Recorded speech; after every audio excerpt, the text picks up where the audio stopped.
see, Vajpayee took on the RSS in his own way. Say Vajpayee enabled Hindutva, but he didn't enable fascism. But I think the main woman in his life, for most of it, was Namita, his adoptive daughter.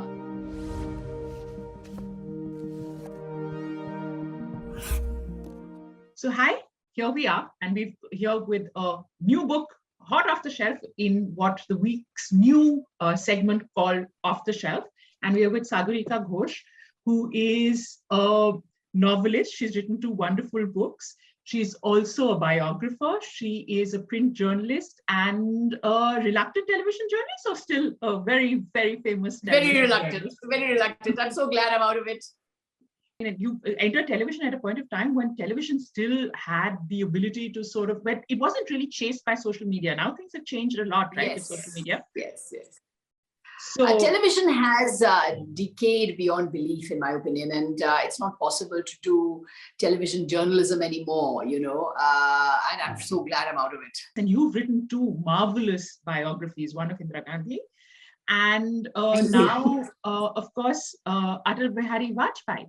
And I wanted to ask you, so you've of course, we're going to talk about the tagline, okay, which is the most loved prime minister, right? Which is India's most loved prime minister. But I wanted to talk to you really, I want to begin this by asking you that when you started writing this book, you obviously expected, and it's a book where you tell a story of a man who becomes a prime minister in his twilight years, who's really been part of all Parliament, who really was at the beginning of Parliament and sort of was 12 years and things like that. We've talked about social media. The book came out and you sort of got trolled on social media. Did you expect, I from both sides. From both sides, but you would have expected yes. You would have expected the BJP right wing. Did you expect the to left be wing by the left wing liberals? Yes. Mandira, first of all, thank you so much for having me, and it's lovely to talk to you. As I wrote the Indira biography and the Vajpayee biography, you come across so many different characters in that period, the 1950s and 1960s. We know so little about, say, Hirendranath Mukherjee, the great parliamentary talent, the communist MP, or, Bhupesh Gupta, the other great roaring parliamentarian. Minu Masani, Nath Pai. These were the parliamentary greats of those times. And if you read the speeches, the speeches really are quite brilliant.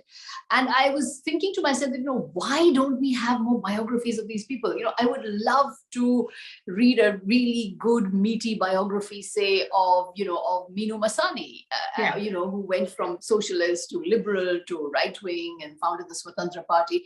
But I wish we had more of a biography writing culture in our country. We have sort of party hagiographies, or we have essays, but or scholarly works on social and political developments, but the focus on personality and to bring a personality to life, I think that excites me. Exploring Vajpayee, I sort of came across this contradictory, complex person whose life literally spans, Mandira, as you said, almost the entirety of India's post-independence history. He started fighting elections in 1955 and he was still fighting them in 2004. So it's a half a century of parliament, and he was really a man of parliament. He won 10 Lok Sabha victories, and when he wasn't in the Lok Sabha, he went to the Rajya Sabha. So he was effectively the permanent parliamentarian, from 1957 to 2006.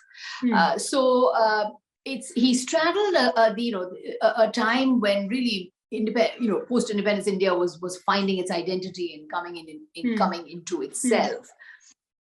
Now, for such a person who actually was a politician of the 1950s and 60s, the present day politics is an odd fit. It doesn't quite fit, because Vajpayee was an RSS man and a Hindu nationalist. I don't want to present Vajpayee as a cuddly liberal. I don't think he was. He was a Hindu nationalist and an RSS member through his life. He never broke with the RSS.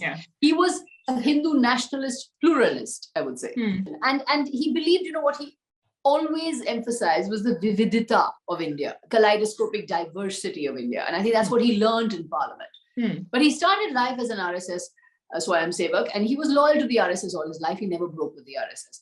Now, when you come to analyzing this particular personality, you have to see him in the context of the 1950s and 1960s, because Vajpayee was briefly a communist. Very briefly you mentioned that.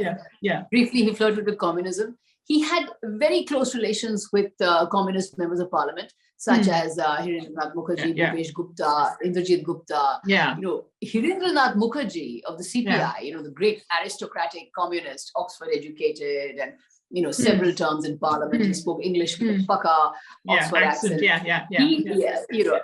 and Vajpayee were very close friends. They used to call each other, Vajpayee called him Dada, and Hiren Mukherjee used to call him my dear Atal. So it was a time when the identities across parties were there, but there was much more communication. Today we are bound in our different silos. We have the liberals on one side and the Hindu nationalists on the other side. And of course, I'm on the liberal side. But we are, in a sense, trapped in our echo chamber. There's so little dialogue. There's so little, there can't be dialogue. Because one side has gone so far to the right. In a sense, the BJP under Modi has been, as I say in my book, has been almost taken out of the democratic game, taken out of the parliamentary game into a kind of cult. Into a right-wing cult, with which there can be little dialogue. But with Vajpayee, it was a different time and a different context. And he tried all his life to have dialogue. He was a man of dialogue. He was a man of relationships. He was a parliamentarian. What I say in the book is that Vajpayee ultimately was a parliamentarian. He was a consummate politician. That you said that his temple is parliament. Is parliament, and he was the ultimate political careerist. In the sense, I don't mean that in a bad way, but because it's not that he didn't believe in his causes, but he believed always in advancing politically. That I will do what benefits me politically. If today I want to take up the leftist populist line, as he did in the Jansangh, to isolate Balraj Bandhok, I will do that. Tomorrow I will make use of the Ram Janmabhoomi movement, even though privately I might say this is nautanki and drama and it's terrible and I'm so shattered by it, but I will make use of it and I will become prime minister on the strength of the Hindu nationalist movement. So he was in that sense a consummate, Govindacharya had this word for him, Upyukt Rajneta,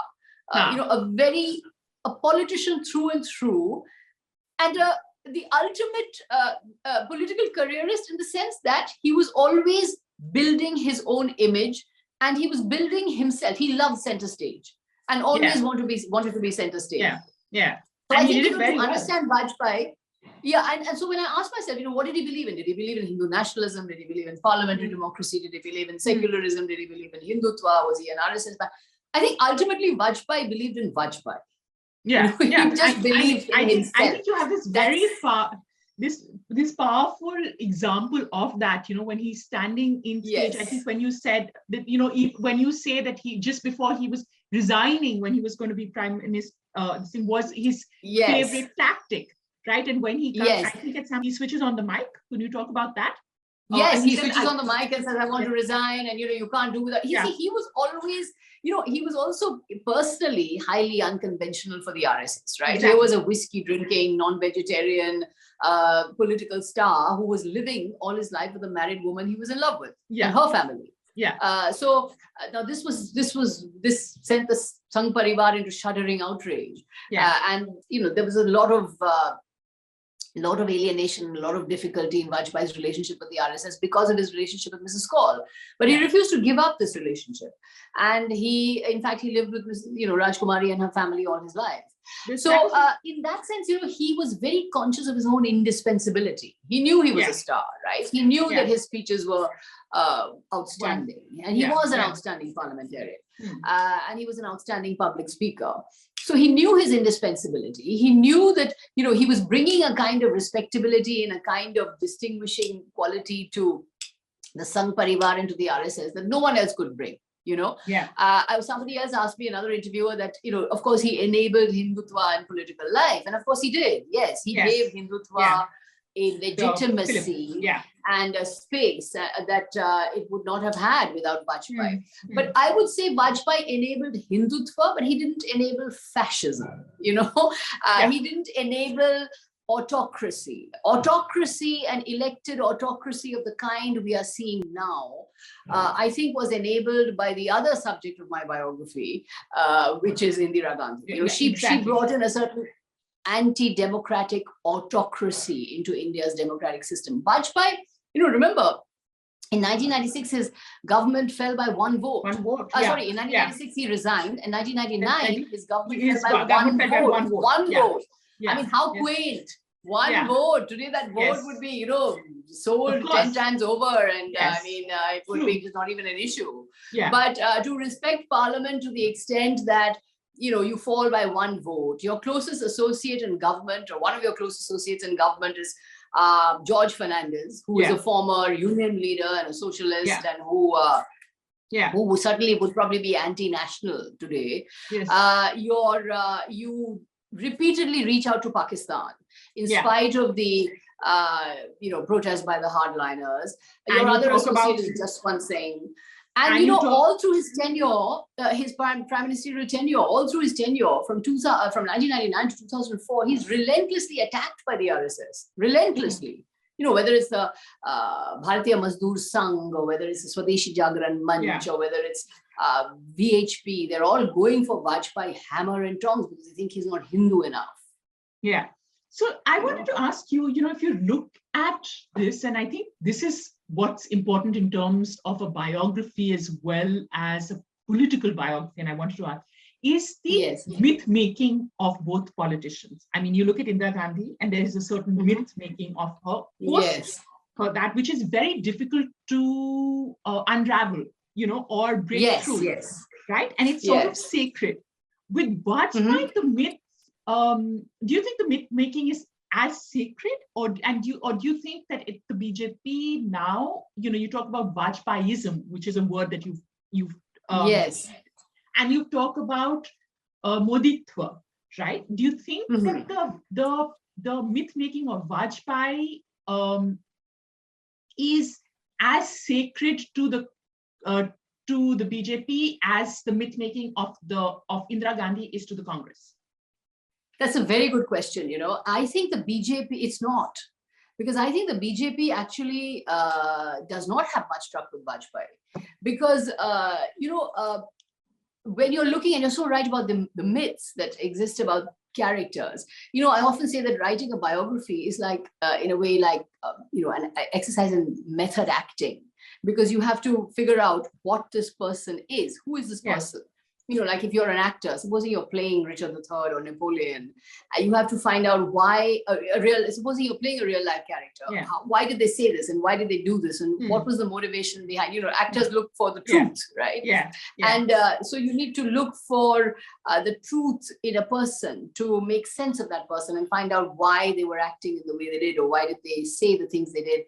And I think that the myth making around Indira Gandhi actually cuts across classes and simple things, the heroine of the Bangladesh War, the Empress of India. I mean, she is a personality cult which is actually supreme. There is no other personality cult like her. Including the BJP, even though they try. Including the BJP. I mean, even though Nehru's, Nehru is the... Absolutely. They can attack Nehru, they'll attack Rajiv Gandhi, but they never attack Indira Gandhi. Very rarely. Rarely. She's the heroine, she's the uber nationalist heroine of the Bangladesh War. But Vajpayee, less so. Because you see, Vajpayee, first of all, took on the RSS in his own way, right? He, as you said, as I wrote, the doctrine of Vajpayeism now was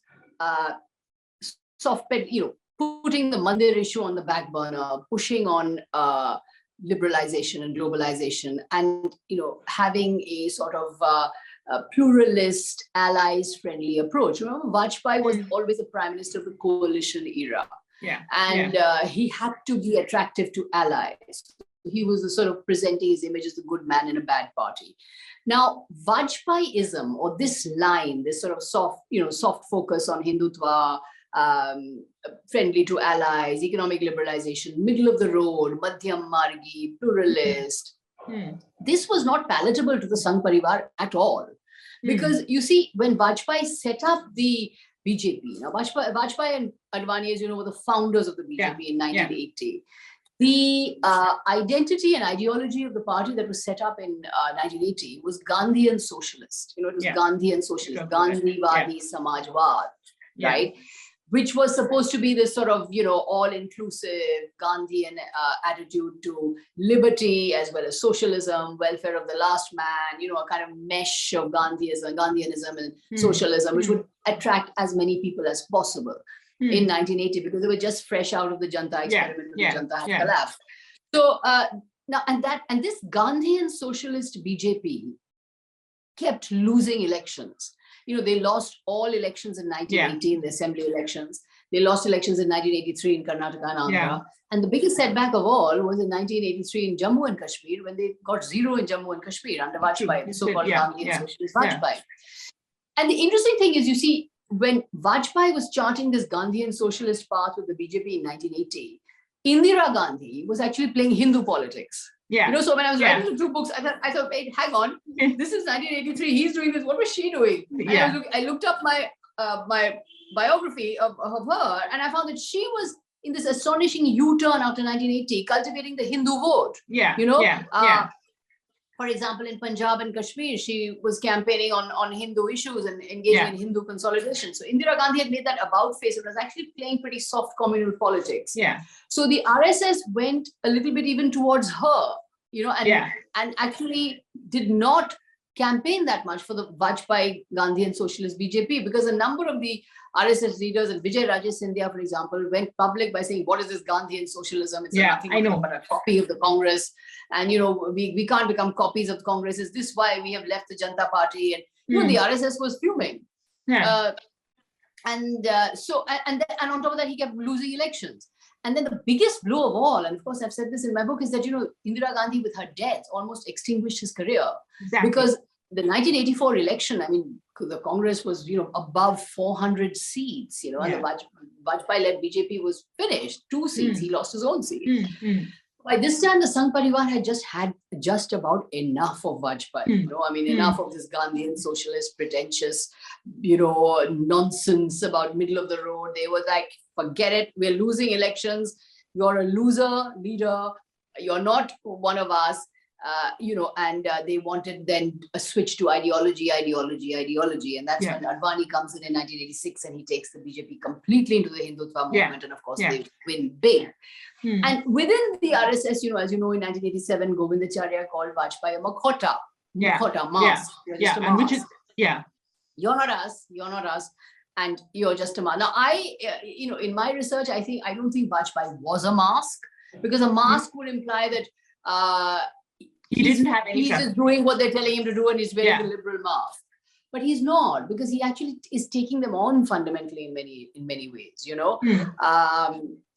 When he began his 1999 tenure in government, he actually took on the RSS systematically on the Ram Mandir, on the liberalization, on the globalization, on peace with Pakistan. He was constantly at loggerheads with the RSS.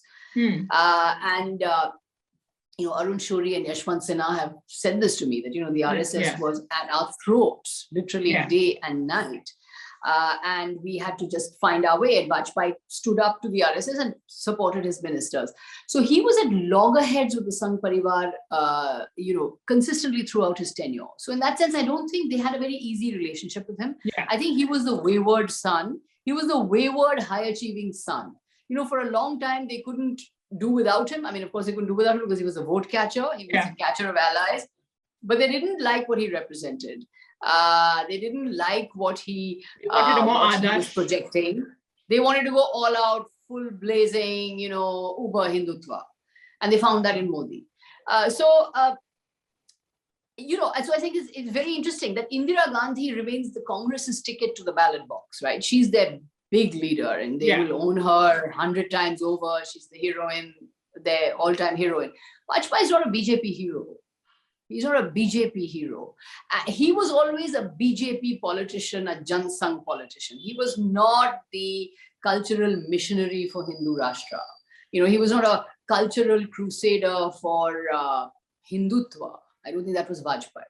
And he wasn't that because he was located in Parliament, because he was constantly in Parliament. This is what I keep finding, that you're constantly in Parliament. You're in Parliament for like not just 10 years, not just 20 years, not just 30 years, not 40 years, 50 years, you're in Parliament.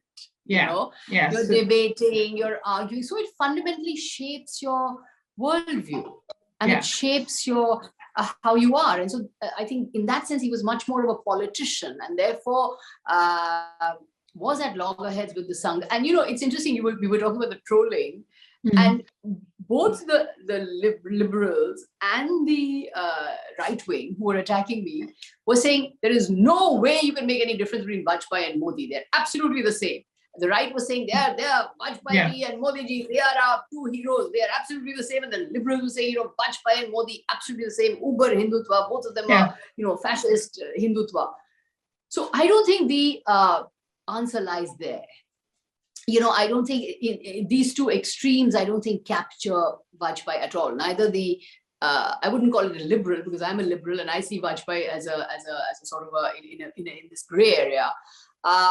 I don't think the right-wing perspective or the left liberal perspective captures him.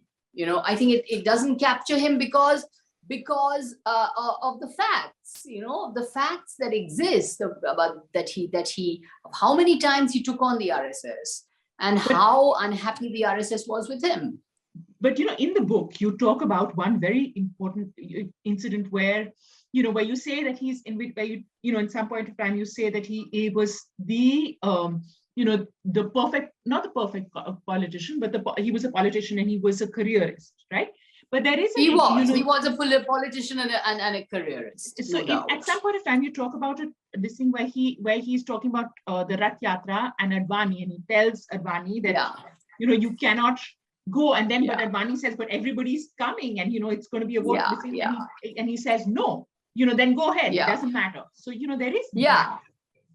So can you talk about that incident where there is, and if you read some of the speeches that you brought in, it could be that the speech is written now, and it could be Prime Minister Modi. I mean, in the sense that there is, the speech, his speeches are not, some of his speeches are not this mushy face liberal, the man who goes to war and weeps. No. Not the man who goes to, No, he's a demagogue. He's a demagogue.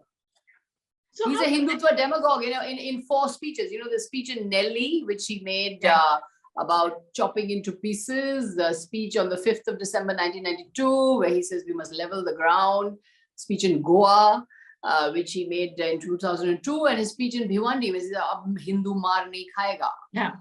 So he made these speeches. And even in his poem where you say that Rang Rang Hindu, there is Rag Rag Mein Hindu. So I think what is interesting is, and I think that's really the debate when we come into history in India, is that we've always wanted our politicians like Gandhi, where we sort of frozen him on a little note, where he's trotted out at a particular time and he represents everything, because Gandhi's written so much, he represents everything, right? And and in his writing he could also represent the opposite of what he's saying. But it's we want our politicians convenient. We want our politicians upcoming pedestals. We do not want our politicians to be real. Where Vajpayee, in some ways, especially with his relationship with Mrs. Kaul, was. So now I wanted to ask you, between. That's very interesting. But between. I think that's so well said, because he's an inconvenient figure. Yeah. He's not convenient. It's not convenient to slot him easily. And we don't. He played dreadful politics. To get to power, but then so did Indira Gandhi. She was a dreadful politician in many ways.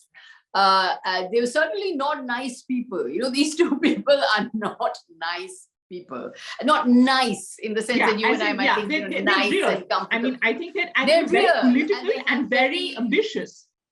Very, very coldly ambitious, very ruthless. very much about self-belief. I think, perhaps this is the sign of whoever makes it very big, is that you have to have that sense of self-belief that I am special, I am me, I am something extraordinary. There's a reason why doors are opening for me. There's a reason why things are happening for me. And this is because I'm destined for big things. And both Indira Gandhi and Vajpayee had that conviction. Indira Gandhi, of course, Princess of India, Nehru's daughter. I'm going to achieve big things, no question about that. Vajpayee also, constantly thinking that, why are doors opening for me? Why is it so easy for me to sway crowds? I go there, I make a speech, everybody's, crazy about me. So I'm me, I'm Vajpayee.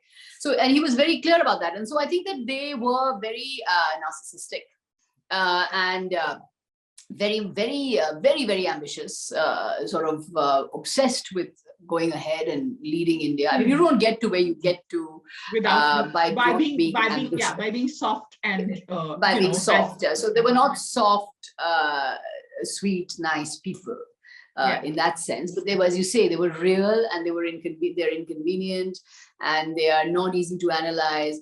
So yes, and the relationship with Mrs. Cole, as you were saying, a very, very elusive relationship.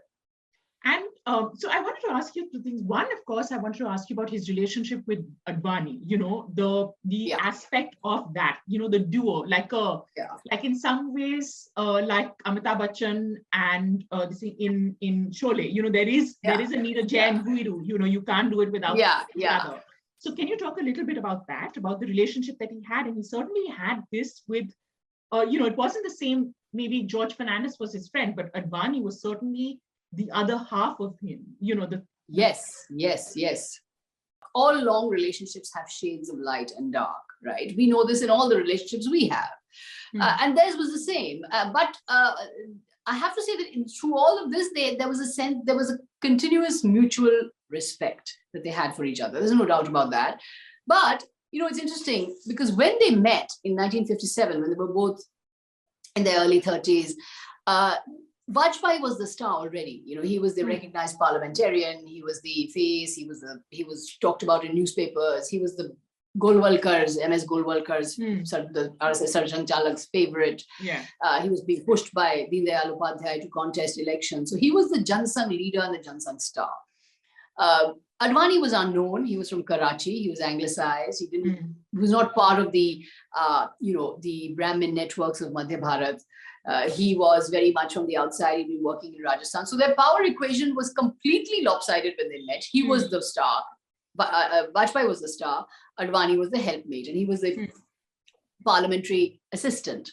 And, in those days, parliament was very important because Nehru invested parliament with enormous prestige and dignity. And it was really the center of India, which is why I've dedicated the book Spirit of India's Parliament, because parliament was the center of India. It was where everything was happening. And so they had to prepare parliamentary speeches with a great deal of painstaking effort. And they had to look up law books and economic books and political books and, really pore over literature to make, there was no internet. So they had to really work at their speeches. And Advani was very diligent and very studious, and he helped to craft these speeches, which Vajpayee would deliver with great elan and sway everybody. And so he very much the show horse and the workhorse, Vajpayee as show horse, Advani as workhorse.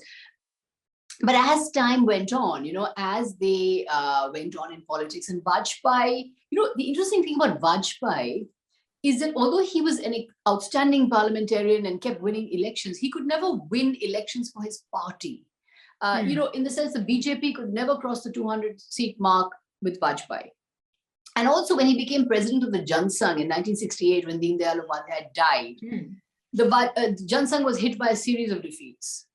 When he became president of the BJP in 1980, BJP hit by a series of defeats. He was not able to win for the party because he's not an organization man. He was about himself, building himself. You said that I'm me, myself, I'm the star. At some point, you said, "बहुत मेहनती नहीं थे." मेहनती नहीं थे. And he forgot the Karyakarta's name. He used to call Govindacharya, Dronacharya, and he couldn't remember people's. Advani was the man who was really looking after the party and who could build the party. He was building. He was an organization man.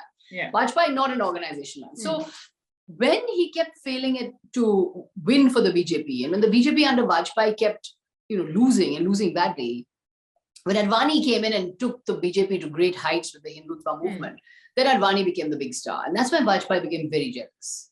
Yeah. He became very bitter. And also it's interesting how there are two households, the Vajpayee household and the Advani household, both with two very powerful daughters, right? These two patriarchs had very powerful, articulate, opinionated daughters. Vajpayee had his adopted daughter, Namita. And Advani had his adoptive daughter, not adopted daughter, sorry, what I'm saying, had his daughter. Advani had his daughter, Pratibha. Now, both Pratibha and Namita, I wanted to go into this in detail with my editors, and now we're going off really at a tangent here. So, I don't think we can go there. Plus, my word count was getting more and more. But, if you look at these two daughters and the two very powerful women in their lives, actually, these were the two very powerful women in their lives. And the daughters actually played a very important role in both their households. And the daughters were very keen on the image of the patriarch, who they, of course, possessively adored.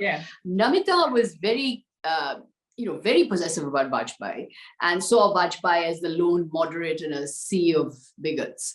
And Pratibha, for her part, was also very possessive about Advani, and saw Advani as the person who was really working to, the workhorse, the person doing all the work and not getting the credit.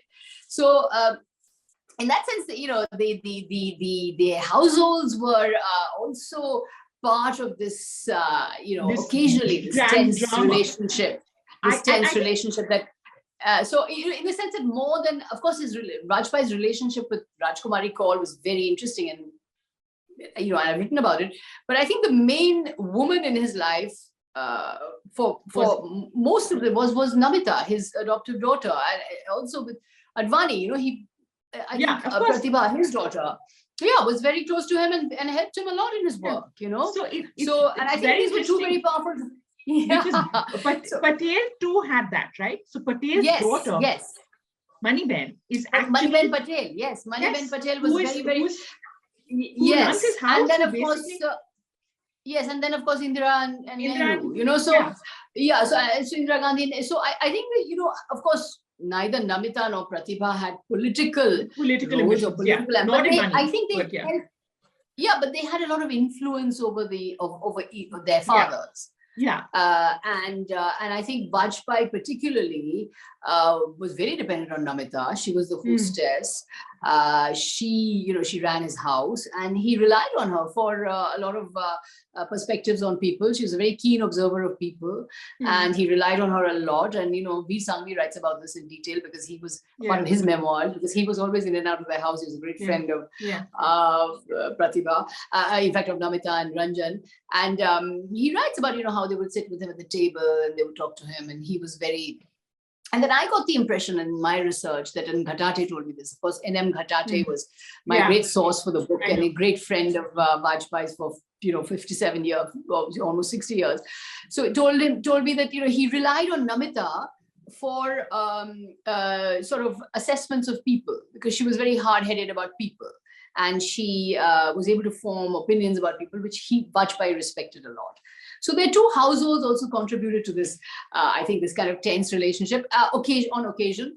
And I would say that, but, in 1995, it's very interesting when the general elections of 1996 were ahead and the BJP was gaining more and more seats because of its involvement with the Ram Mandir agitation. Advani actually stepped back. He was the Hindu Hriday Samrat of the time. He was the big leader of the time, but he stepped back and actually promoted Vajpayee as the prime ministerial face and said Vajpayee will be our prime ministerial face. And Vajpayee was taken by surprise. He said, "Ye kya ghoshna kar diya aapne?" And he said, but Advani realized that, in a coalition era, you needed a Vajpayee to get your allies to you, because you need that acceptable, nice guy, Hindu nationalist, the fuzzy, middle of the roader to actually get in the DMKs and the, Chandrababu Naidu and Biju Janata Dal and AIADMK. They would not come to Advani because he was too hardline, but they would come to Vajpayee. So Advani made that calculation and handed over the prime ministership to Vajpayee. But even when he was prime minister, there was a tense relationship in the sense that Advani was always the favorite. Later, Vajpayee started as the RSS favorite of Golwalkar. Later became the errant son and almost the sort of wayward child. Advani then became the favorite of the RSS, and he was the RSS's chosen prime minister, if you like. So that was also a cause of tension because Advani was much closer to the Sangh Parivar. Vajpayee, and more, he was a more presentable, likable. I mean, more in their mold and in that thing than Vajpayee. Yes, he was in their mold, and Vajpayee very much resented the Advani-Vajpayee duo. That they were seen as a law. As I showed in 2003 when Venkaiah Naidu, who was then the party president, said, we will go to the elections with our law Purush, which is Advani, and our Vikas Purush, that is Vajpayee. He didn't like that at all. Vajpayee didn't like that, and he had a temper tantrum, and he blew up, and he said, well, then go and fight the election under Advani's leadership, And all the BJP leaders immediately clustered around and said, no, we'll fight it under your leadership. Because Vajpayee was very tenaciously hanging on to the image that he was the sole leader of the BJP. He was the only leader of the BJP. He didn't want any equivalence between him and Advani. It would be Vajpayee ka kaam, Vajpayee ka naam. I think he was uncomfortable with being placed on the same rank as Advani. That's the power equation, right? Because when you start in a power situation where there are two friends, and one friend is the undisputed star for 20 years. The other friend displaces him and then becomes a star. The original undisputed star is always uncomfortable. But I was the star. I was the person. I'm the main man. So there was that power asymmetry that bothered him. So in 2003, there was that gathering of BJP members, and Vajpayee blew up. He said he just blew up at this mention of the two of them together and said, well, then if that's how you feel, then you go and fight the election under Advani's leadership. So that was a tension. There was tension there. Thank you so much. It was wonderful talking to you, and look forward to everybody buying this book. It's fabulous. Okay. Thank you. Thanks, Mandira. Thank you so much. It was great being with you. Thank you so much for those lovely questions. Thank you. Bye. Bye.